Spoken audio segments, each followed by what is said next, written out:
To the video lecture on key fields. So, what are key fields? Key fields are fields, and you like the little diagram. So the key fields are fields or attributes that are unique identifiers, and we spoke about identifiers in a previous video. So identifiers, when you're talking about an entity, should uniquely identify it. So we had, things like product ID and customer ID. Things of that nature are unique identifiers. So now we're talking about relations. We're talking about primary keys. Some of this is simply terminology, a terminology change going from ER diagrams or diagramming to setting up relations as we move towards the physical model. So again, primary keys are unique identifiers of the relation in question. Examples include, like I said, employee numbers, social security numbers, which again we won't use. But we need somehow to guarantee that all the rows are unique. And we need a way to tell the database management system how to go and find one particular record or instance of an entity/table.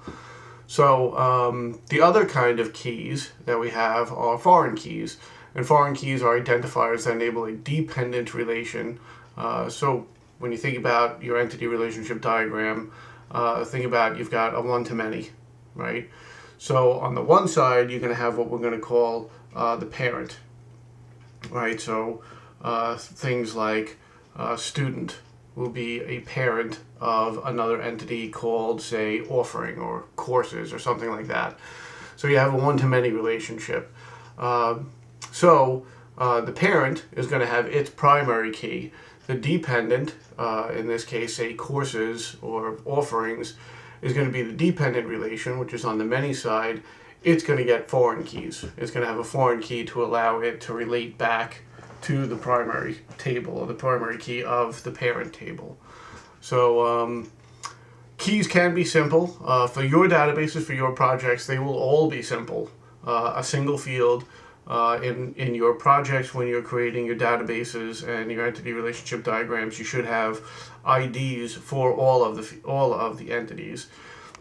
Those are going to be system-generated values once we start moving towards the physical model. Or they can be composite, more than one field. More than likely, you would see composite keys, whether they be foreign keys or primary keys. Your composite keys that are in your projects are more than likely going to be associated with any associative entities that you have in your databases. And again, we've talked about associative entities, so you should understand that we'll have two fields. Two primary keys taken from two parent tables into the associative entity. You put them both together, they're a primary key of the associative entity. And keys are usually used as indexes to speed up response to user queries. So we'll talk more about that in chapter 5 when we talk about the physical database. We start talking about performance. So let's take a look. Let's take a look at relations. So here are 4 relations from the Pine Valley Furniture Company. We have customer, order line, and product. So we've got a primary key in customer ID. This should be fairly familiar. We have an order entity. So whenever we create an order, that order will be associated with one and only one customer. We have order line. And the order line is going to be an associative entity.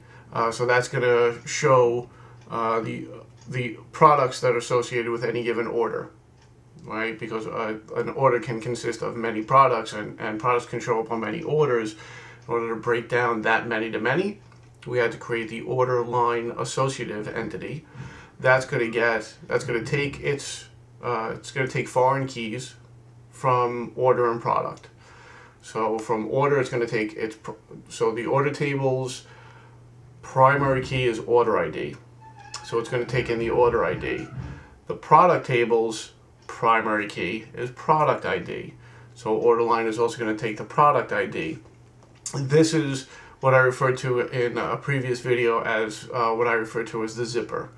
All right, so as you put those two primary keys together in order line, you associate the order with the products.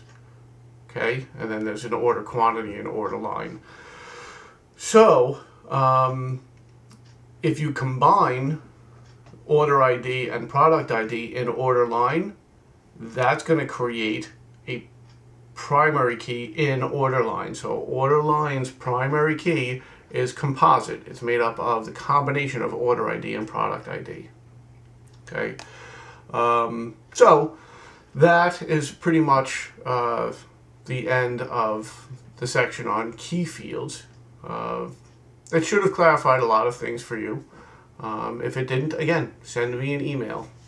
That is the end of key fields.